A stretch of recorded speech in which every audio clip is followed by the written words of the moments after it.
Very demonic place. So that place has an effect on the whole neighborhood, you're saying? Oh yeah, of course. Oh, that just had this whole region on lockdown.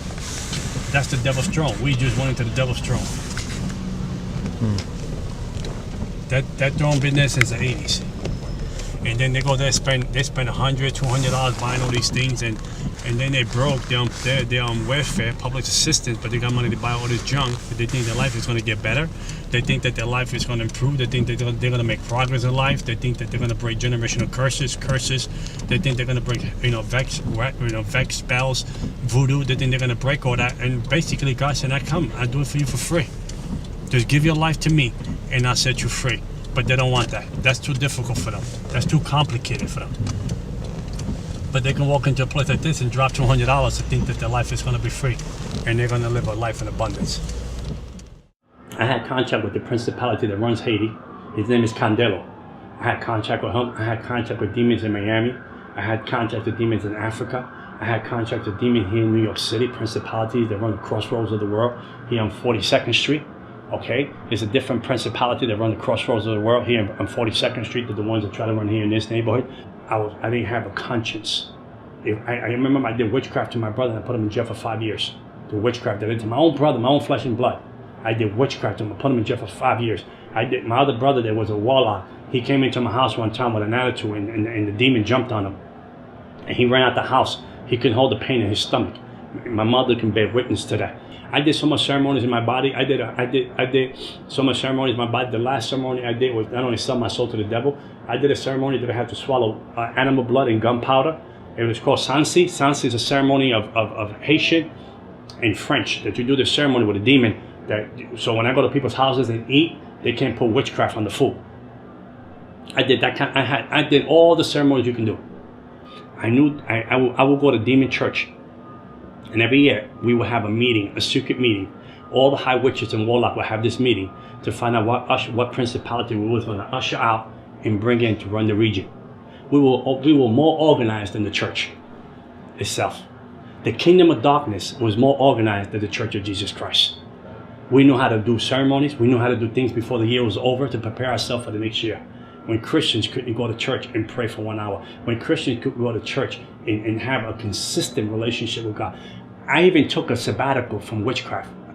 And the devil punished me, took my eyesight for 1 year. I was completely blind for 1 year. Registered with the Commission of the Blind. I was completely blind. They was training me to use an eye-seeing dog.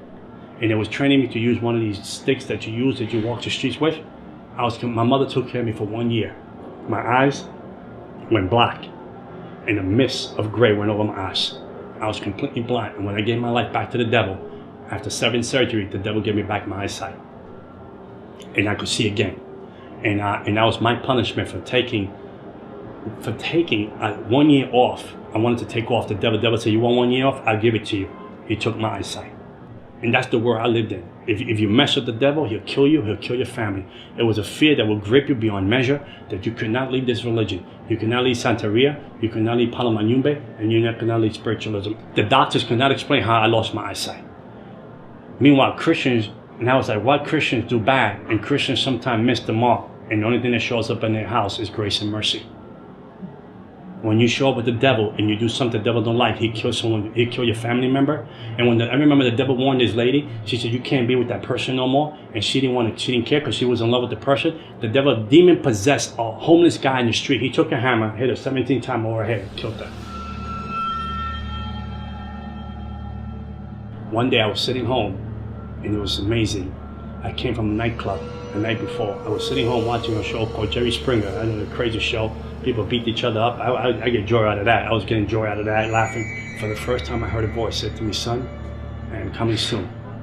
What are you going to do with your life?" Or audible voice, shot from across the room. And I thought it was the TV that was talking to me. And I said, "No, it can't be the TV because these people are beating each other up. These boys." I knew the voice of the devil. I would sit with the devil like I'm sitting with you today. And he would come into human form. He will come in the room. He'll come in sometime. The presence of him will come into the room. The atmosphere changes. And I know he would sit with me and he would talk into my conscience and we would talk back and talk all night long. I knew that too. I knew it like you know the back of your hand. I knew every demon, every principality that ran the region, ran everything in America, everything in Canada, everything that ran. I knew every principality that ran, every occult, Wicca, New Age, Buddhism, Islam, Santeria, spiritualism. I knew every principality that ran. I had a contract with every principality with them. I had straight A marks for every principality, every demon on the ground, the devil, Jezebel. I had new demons that I can't even tell you the name because you won't know who they are. I knew them all by name.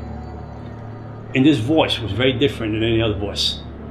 When I heard that voice come out of nowhere, it came out of the air, the voice. And I went into shock. And then I saw a vision from the other side of the apartment that the sky was on fire and people underneath. I saw people running for cover, but there was no cover where to hide. And I said, why would I see that vision? So I shook it off. But I remember I went to sleep, like a deep sleep. Like someone put anesthesia, and I went to sleep. I ended up in a train full of people. I couldn't believe that I was in a train full of people. And this train was going faster than you can ever imagine. I'd never been on something this fast on earth. And it went into hell. And Jesus Christ took me to hell.